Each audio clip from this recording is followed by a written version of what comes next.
Bonjour à tous, je suis Guillaume Tastier, le CEO et cofondateur d'OpenDecide et j'aurai le plaisir aujourd'hui de vous présenter la nouvelle version d'OpenDecide disponible à partir de mars 2026. Alors, cette plateforme, c'est quoi? C'est une IA, la première IA pour accélérer la performance de vos équipes. Le constat est le suivant. Aujourd'hui, la création de valeur se fait de plus en plus à l'échelle de collectifs de travail, de moins en moins à l'échelle individuelle, et l'IA est en train d'amplifier ce phénomène-là, c'est-à-dire que la création de valeur aujourd'hui, elle se fait à l'échelle de collectifs de travail qui sont performants et qui travaillent bien ensemble à travers un réseau d'équipes ultra performants. Donc l'enjeu aujourd'hui, c'est de savoir comment on arrive à amener le maximum d'équipes, de collectifs, à être les équipes les plus performantes. Donc l'IA qu'on vous propose est une IA qui est verticalisée, qui va vous permettre de pouvoir évaluer et transformer rapidement le fonctionnement de vos équipes dans un objectif de résultat business et d'impact sur le terrain.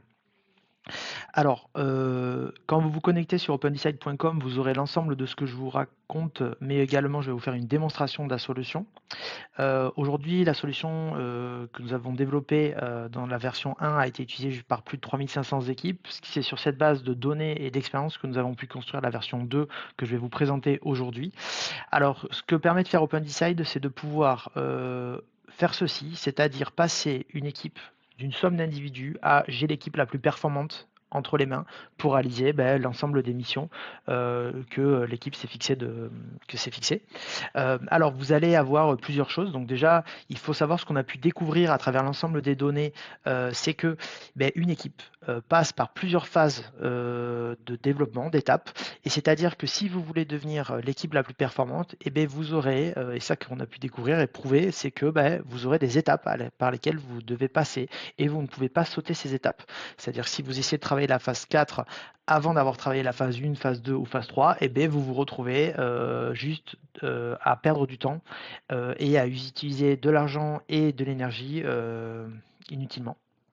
Donc, pour la phase 4, par exemple, phase 4, ça va être quoi? Ça va être la capacité d'une collectif à pouvoir être ultra performant, à délivrer des résultats business avec et sans se sacrifier. Très important. Délivrer des objectifs business sans se sacrifier et d'être en capacité d'être excellent, mais en plus de le rester.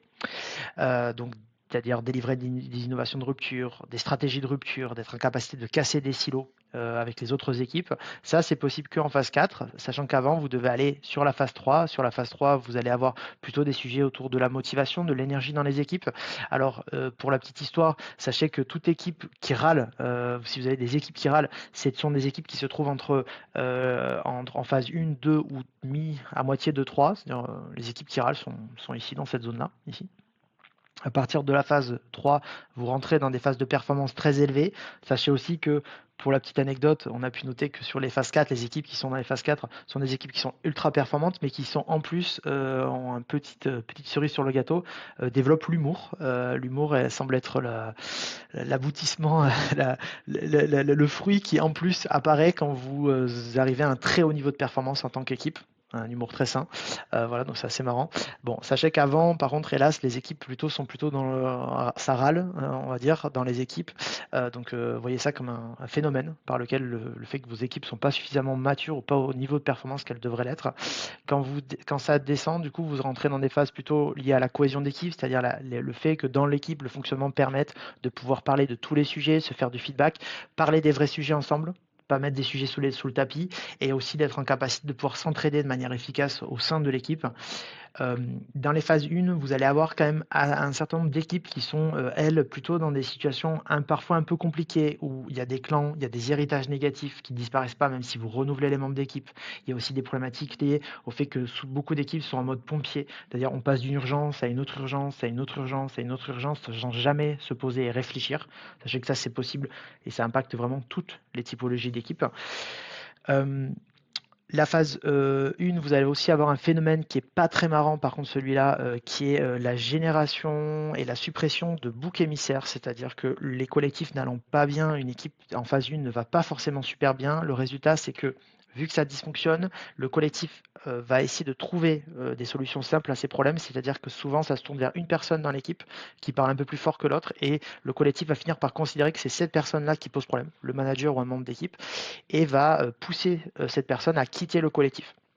Le problème de ça, c'est que ça donne un sentiment on va dire, d'amélioration très temporaire.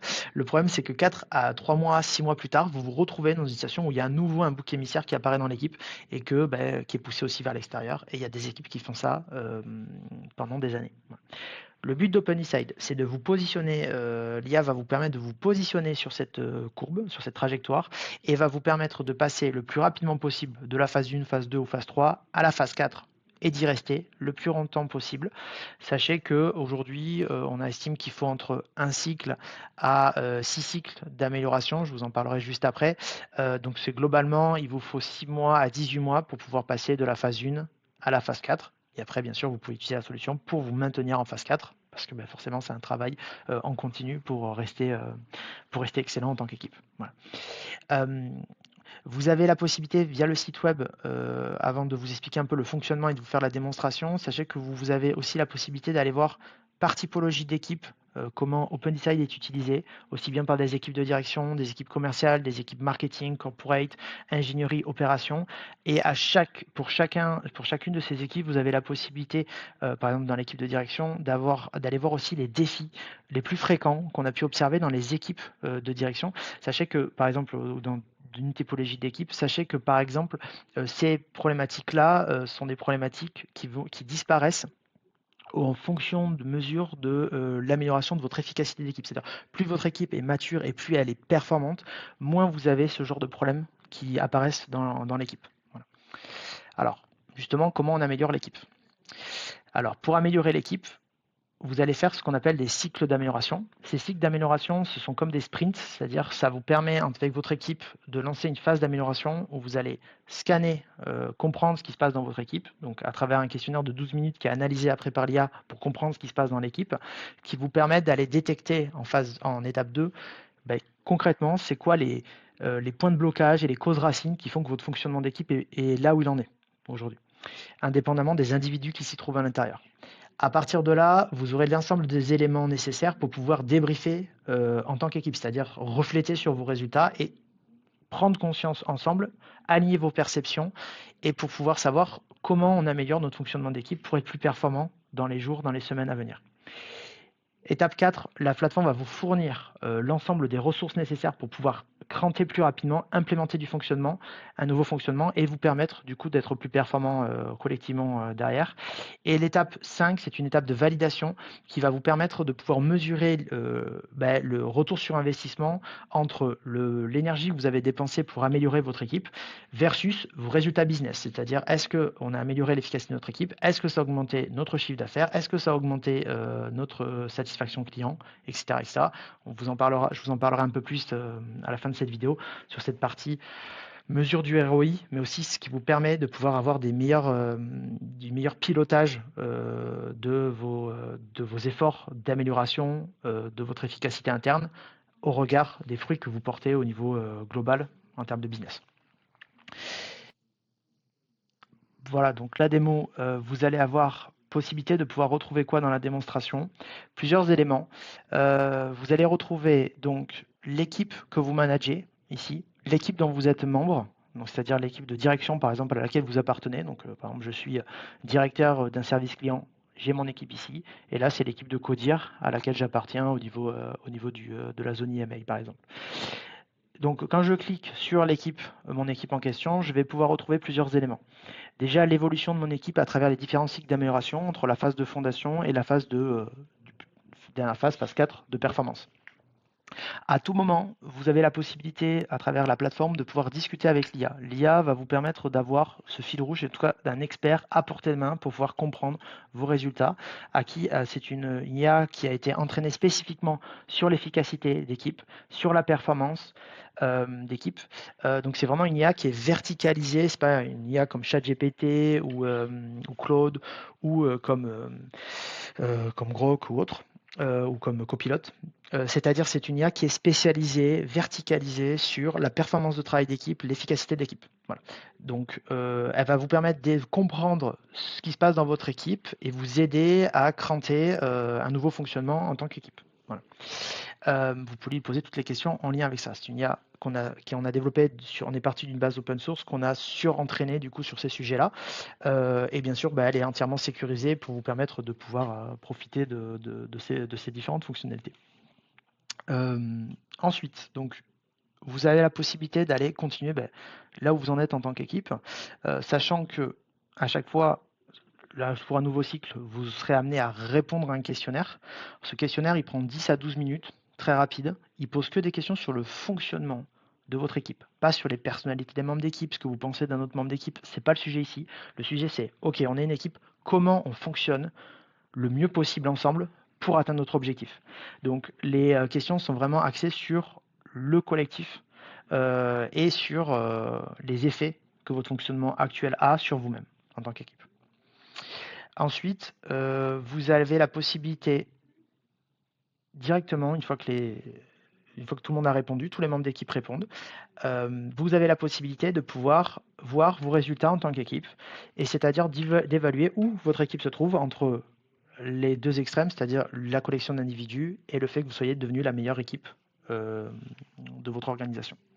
Alors pour ça, vous avez la possibilité de pouvoir voir où la phase que vous avez réussi à débloquer, les phases que vous avez réussi à débloquer jusqu'à là, pour vous permettre vraiment de vous centrer sur là où ça a de l'impact. Parce qu'on sait que si vous ne travaillez pas les fondations, ça ne sert à rien de travailler les cohésions, ça ne sert à rien de travailler la cohésion si vous n'avez pas de travailler la motivation si vous n'avez pas la cohésion, et vous n'avez rien de travailler la performance si vous n'avez pas la motivation, la cohésion et la fondation. Donc ça vous permet d'aller vraiment vous centrer sur là où si vous mettez votre énergie, vous allez avoir de l'impact en réel sur votre amélioration d'équipe et de performance d'équipe.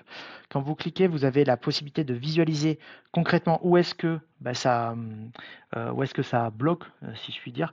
C'est-à-dire, par exemple, ici, c'est la clarté des rôles, par exemple, qui pose problème. Ok, si je clique sur la clarté des rôles, vous avez une interprétation qui est faite sur mesure pour votre équipe, dans votre contexte, et qui vous permet également d'avoir une vision de est-ce qu'il y a un consensus ou pas dans le collectif, quel est l'impact que ça a sur votre performance aussi. Évidemment, vous avez la possibilité ici de poser n'importe quelle question à tout moment à l'IA pour pouvoir, elle-même va s'adapter du coup à vos résultats. Du coup. Et derrière, pour pouvoir comprendre les résultats, pour pouvoir vous préparer à la phase de débriefing. Alors cette phase de débriefing, vous l'avez dans la partie débriefing room ici, où vous allez aux salles de débriefing en français, que vous aurez la possibilité de juste cliquer dessus, ça va vous générer automatiquement, de manière personnalisée pour votre équipe, un support pour pouvoir discuter en tant qu'équipe. Vous réunissez votre équipe, 3 heures, et on est parti pour discuter notre fonctionnement en tant qu'équipe, sur comment on peut être meilleur ensemble. Et donc, là, vous avez tous les éléments pour pouvoir discuter ensemble et animer cette session sur l'ensemble des différentes phases dont on a parlé, les phases de fondation, de cohésion et de motivation et de performance. Vous allez avoir les différents sujets, évidemment, qui sont abordés, avec toujours le même format. Un format on comprend d'un côté et un autre on en parle. Donc les questions qui sont posées sont des questions qui sont conçues spécifiquement pour venir pour chaque équipe dans son contexte, dans le niveau où elle est.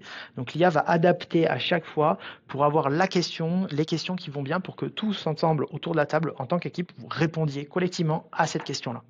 Voilà. C'est pas quelque chose qui est propulsé par le manager, c'est vraiment en mode ok, en tant qu'équipe, comment on adresse ce sujet-là ensemble? Comment on en parle? Voilà. Et donc là, ça permet d'enclencher une conversation qui a pour objectif de vous réaligner tout le monde au sein de l'équipe. Le plus grand risque dans une équipe, c'est d'être désaligné finalement, à la fois dans l'exécution, mais aussi dans la compréhension des choses. Donc là, ça vous permet de pouvoir comprendre si vous êtes désaligné ou pas, et de pouvoir vous réaligner efficacement autour d'une même réalité et d'un même fonctionnement. Sachant qu'à droite, ici, vous avez un petit indicateur qui vous permet de pouvoir voir si dans l'équipe, vous avez plusieurs pôles qui pensent des choses radicalement différentes, c'est-à-dire qu'en fonction de là où vous êtes dans l'équipe, vous avez des avis très divergents sur un même sujet. Ça vous permet de pouvoir comprendre ça et de pouvoir travailler à réunifier les points de vue, de toute l'équipe. Vous faites ça pour tous les sujets donc, qui sont ouverts, phase par phase, voilà, pour pouvoir du coup aborder les différents sujets au fur et à mesure, avoir des discussions très riches. Ça vous permet vraiment d'aller aborder les sujets de fond, les vrais sujets, avec votre collectif de manière sécurisée. Hop. Et après, une fois que vous avez discuté ces sujets, l'idée c'est que vous puissiez voter sur c'est quoi les 3 priorités qu'on va adresser dans le prochain trimestre ensemble. 3 mois ou dans les 6 mois. Donc derrière, vous avez la possibilité de cliquer ici. Les gens scannent avec leur QR code. Ils votent sur les 3 éléments prioritaires. Peut-être que vous ne les traiterez pas dans dans le cycle, dans le sprint en question, mais c'est pas très grave. Dans le cycle d'amélioration, c'est pas très grave. En tout cas, ça vous permet de vous focaliser, dire ok, on veut focaliser sur ces 3 éléments en priorité, en collectivement. Derrière, vous avez les résultats. Alors sachez que bien sûr, la phase de vote se concentre sur la phase en question où vous y êtes. C'est-à-dire que vous n'allez pas pouvoir voter sur des choses, par exemple, sur comment on arrive à débloquer des aspects d'innovation, de compréhension de l'environnement, par exemple, de votre équipe, si vous en êtes à on a des problèmes sur la clarté des objectifs et des rôles. Voilà. Donc ça vous permet d'aller vraiment centrer votre action sur les choses où vous allez avoir un impact et qu'on sait des multiplicateurs au regard de la suite de la trajectoire. Les 3 résultats qui vous permettent après derrière de discuter avec votre équipe sur comment vous implémentez aussi cette amélioration. Alors c'est important, pourquoi? Parce qu'on a des équipes qui sur la plateforme utilisent la solution. Certaines équipes vont avoir des stratégies plutôt collectives d'amélioration. Donc par exemple sur les objectifs, on dit on veut travailler tous en équipe. Ok, très bien. Donc on va faire un atelier tous collectivement pour travailler ce sujet-là. D'autres vont préférer avoir des approches plutôt par équipe projet spécifique pour travailler spécifiquement ce sujet. D'autres préfèrent dire nous on préfère que ce soit le manager ou le leader qui décide, le directeur qui décide de ça et qui nous revienne avec une feuille de route clarifiée devant tous. Et on suivra du coup cette décision. C'est des stratégies d'amélioration très différentes. Ça dépend de chacune des équipes, du temps que vous avez, de vos capacités. Donc en vrai, l'idée c'est d'en discuter, mais au moins que ça soit clarifié sur comment on va améliorer ce sujet.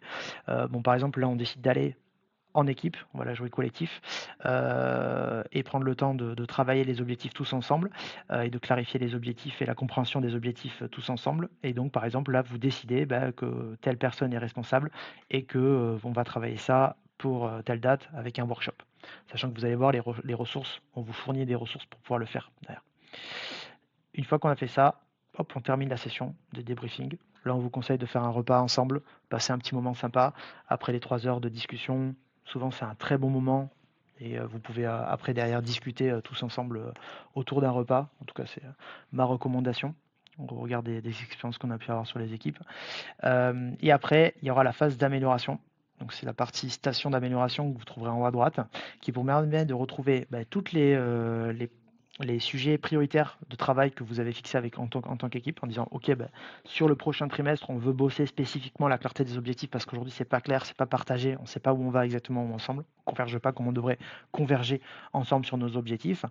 Là, vous avez la possibilité d'avoir toutes les ressources nécessaires pour pouvoir travailler. Alors, pour les plus anciens, ceux qui connaissent la version 1.0 d'OpenDecide, vous aviez accès à la bibliothèque de pratique, donc ce fameux benchmark de pratique d'équipes qui sont hautement performantes et reconnues comme telles pour pouvoir voir comment d'autres équipes fonctionnent. Donc ça, c'est toujours possible de pouvoir observer et aller observer ces équipes-là, de voir c'est quoi leur pratique. Alors je vous rassure, pour les Français, là c'est un exemple, mais sachez qu'il y a plein d'équipes françaises aussi qui ont posé des pratiques sur la plateforme. Vous verrez, il y en a des très sympas. Donc ensuite, les ressources qu'il y aura, les nouvelles ressources, ça par contre c'est nouveau, c'est la partie atelier sur mesure générée par IA avec une revue par expert qui vous permet d'avoir des ressources spécialisées de format d'1 heure, un atelier d'1 heure à faire avec votre équipe pour pouvoir parler de certains sujets, genre ok, on doit craquer la problématique des rôles dans notre équipe parce qu'on a des recouvrements, c'est pas clair, ou on doit travailler spécifiquement la confiance dans notre équipe parce qu'on a des ruptures de confiance assez régulièrement dans notre équipe. Ok, on a un atelier spécifique d'1 heure sur ce sujet-là que vous puissiez le faire, télécharger et le faire avec votre équipe. Voilà. Autre ressource, la partie Learning Resources. Donc cette partie, c'est des ressources internes, c'est-à-dire que dans votre organisation, vous avez peut-être des fonctions corporate, généralement, en transformation, en HR, en consulting interne, qui ont parfois, c'est pas toujours le cas, mais si vous l'avez, tant mieux, développé des ressources. Alors ces ressources, c'est bête d'y passer à côté, parce que potentiellement il y a du temps qui a été consacré à ça, et potentiellement c'est des ressources qui sont très, très utiles. Encore faut-il savoir qu'elles existent. Là, la plateforme vous permet de faire des liens vers votre intranet pour pouvoir dire, bah, OK, en fait, il existe ça, ça et ça qui existe déjà, ça sert à rien de réinventer la poudre. Regardez au moins ce qui existe, et potentiellement, vous pouvez en profiter. Voilà. Ça, ce sont des fonctions que vous pouvez débloquer dans la partie euh, tableau de bord entreprise que vous allez retrouver ici dans le centre de commande qui vous permettent de pouvoir aller voir ça. Alors, cette partie-là, je vais vous la présenter maintenant. Sachez qu'elle est plutôt réservée, cette partie tableau de bord, ces fonctionnalités entreprise s'adressent plutôt à des niveaux de manager, N plus 1, N plus 2, N plus 3, N plus 4, donc vraiment les niveaux de direction. Pourquoi? Parce que ce sont des outils de pilotage avant tout, que vous allez pouvoir retrouver à l'intérieur. Vous allez pouvoir retrouver justement cette fonctionnalité pour pouvoir ajouter, par exemple en phase 1, dire ok, je veux rajouter le programme XY sur entreprise.com/intranet. Voilà, donc comme ça, vous pouvez rajouter. Sachez que l'IA, en fonction de la description que vous mettez, elle comprend ce que vous dites et va dire derrière, en fait, quand il y a la discussion avec l'IA, l'IA va venir dire, vous savez quoi, il existe telle ressource qui existe dans votre organisation, ça vaut peut-être le coup d'aller voir. Comme ça vous permet directement de pouvoir valoriser des ressources internes, un travail déjà effectué. Vous allez retrouver dans cette partie-là la partie département, qui va vous permettre de pouvoir visualiser où votre organisation et de pouvoir isoler en fonction de votre organisation quelles sont les équipes aujourd'hui qui sont très hautement efficaces, celles qui fonctionnent bien mais qui pourraient bien mieux fonctionner et celles qui sont à risque donc qui peuvent dérailler. Donc ça vous permet derrière d'avoir des actions différenciées pour pouvoir soutenir la performance de votre organisation à travers des choses très simples d'aller voir les différents fonctionnements de vos équipes de sorte à pouvoir avoir une action de support et en tant que N plus 1, N plus 2, N plus 3 de dire ok, cette équipe là il faut qu'on reconstruise un fonctionnement d'équipe performant, on va s'y coller et on structure un fonctionnement qui va bien avec le manager ou les managers en responsable. Voilà. Sachant que tout ça a pour seul objectif d'augmenter, ce que je vous disais, la performance globale de l'organisation et parce que on travaille pas pour travailler, on travaille parce qu'on a un objectif à atteindre, on n'améliore pas pour améliorer, on améliore parce qu'on a un objectif à atteindre, des indicateurs. Et pour ça, vous allez avoir le Command Center, qui est pour moi ma fonctionnalité préférée de la nouvelle version, qui va vous permettre de faire quoi? Qui permet que, donc, sachez qu'à chaque fois qu'une équipe se lance dans OpenDecide, à titre individuel ou à titre collectif, dans l'onboarding sur la plateforme, on vient demander vos 2 indicateurs clés en tant qu'équipe. Par exemple, vous êtes une équipe de direction, votre objectif c'est quoi? Est-ce que c'est l'augmentation de la satisfaction client? Est-ce que c'est augmenter les bits, les bitas? Ou est-ce que c'est produire, si vous êtes une équipe opérationnelle, produire plus de pièces, réduire les non-qualités, etc. Donc en fonction de ces indicateurs-là, vous allez pouvoir rajouter deux indicateurs clés que vous considérez comme les indicateurs les plus critiques pour la réussite de votre équipe. À partir de là, on va pouvoir corréler du coup ces 2 indicateurs avec aussi votre amélioration d'efficacité. Alors pourquoi? Parce que c'est hyper intéressant, ça vous permet d'avoir 4 types de scénarios au niveau de vos équipes. Le scénario 1, ici, c'est un scénario où votre efficacité augmente et vos indicateurs de performance, vos KPI augmentent également. Génial, ça veut dire que vous êtes plus efficace et vous produisez des fruits, c'est fabuleux, on célèbre, on documente ce qui est en train de se passer, mais bravo, félicitations. Situation 2. Vous êtes dans une situation où vous augmentez l'efficacité d'équipe, mais vos indicateurs de performance chutent. C'est très étrange parce qu'en théorie, votre équipe devrait produire des fruits, mais ce qui se passe, c'est l'inverse. Alors généralement, dans ce type de scénario, il se cache généralement derrière ça des problématiques de stratégie. Votre stratégie n'est peut-être pas suffisamment la bonne, donc il va falloir retravailler la stratégie. Donc ça permet de lancer un audit et de se dire, ok, comment se fait-il que nos équipes devraient délivrer et ne délivrent pas? Donc il y a peut-être un problème, on n'aborde pas en tant que direction peut-être le sujet de la bonne manière. On est en train de naviguer un environnement qui est peut-être pas aussi propice peut-être et nos hypothèses ne sont pas aussi bonnes qu'elles le devraient au niveau de la stratégie. Donc on est en train d'amener nos équipes, comme on dit dans le business, on est en train d'amener nos équipes dans le mur. Donc il va falloir corriger nos trajectoires de tir pour s'assurer que nos équipes puissent délivrer leurs objectifs de la bonne des manières. Que ça produise des fruits. Donc très intéressant, puis évite de perdre du temps. et d'énergie. Situation 3, là c'est plutôt l'inverse, c'est-à-dire qu'on arrive à avoir des équipes qui délivrent, donc super, des équipes qui s'éclatent, qui vraiment arrivent à délivrer, sauf que elles le font au prix de très lourds sacrifices qui font que souvent ces équipes sacrifient leur fonctionnement et donc une efficacité moyenne qui est en train de chuter petit à petit. Le risque, c'est que si cette efficacité devient trop basse, à un moment donné, vous allez avoir un fonctionnement qui va être trop fragilisé, qui va s'effondrer, qui va de fait produire un effondrement aussi de vos indicateurs de production. C'est-à-dire, si l'équipe s'effondre, forcément, la production de cette équipe va s'effondrer. Donc, c'est pas ce que vous voulez en tant que manager, généralement, et en tant que dirigeant. Donc, de fait, ça vous permet de corriger la trajectoire et de dire, oh, attention, c'est bien délivré, mais par contre, si vous prenez pas soin de votre fonctionnement d'équipe, là, et il faut restructurer ça, parce que sinon vous allez droit dans le mur à plus ou moins court terme. Donc il faut vite redresser la barre sur la robustesse du fonctionnement d'équipe pour pouvoir continuer à délivrer, mais de manière pérenne. Voilà. Dernier scénario, bon, celui-là il est assez évident, c'est la chute des indicateurs suite à une réorg, suite à des chocs externes de votre équipe. Les équipes, elles ont une chute de leurs indicateurs, mais en plus une chute de leur efficacité. Donc là, il va falloir pouvoir faire des interventions pour pouvoir réintervenir, aider ces collectifs à sortir de leur trajectoire, de cette trajectoire en descente, pour pouvoir remonter du coup et reconstruire et restructurer un fonctionnement d'équipe qui tienne la route et qui puisse permettre du coup de pouvoir redécoller derrière. Voilà. Toutes ces fonctionnalités que je viens de vous montrer sont des fonctionnalités que vous pouvez accéder via la plateforme d'OpenDecide pour une équipe ou des centaines, voire des milliers d'équipes si vous le souhaitez. Voilà. Toute la plateforme également, sachez-le, est disponible en anglais, français, allemand, espagnol, italien, chinois. Et vous avez l'ensemble des éléments et des détails concernant cette plateforme ici. Et donc n'hésitez pas sur opendecide.com, n'hésitez pas également à consulter les différentes ressources, particulièrement sur la partie science, sur la partie à propos sécurité, etc. Et bien entendu, n'hésitez pas à nous contacter pour avoir une démo personnalisée en fonction aussi de vos besoins au niveau de vos équipes. Voilà.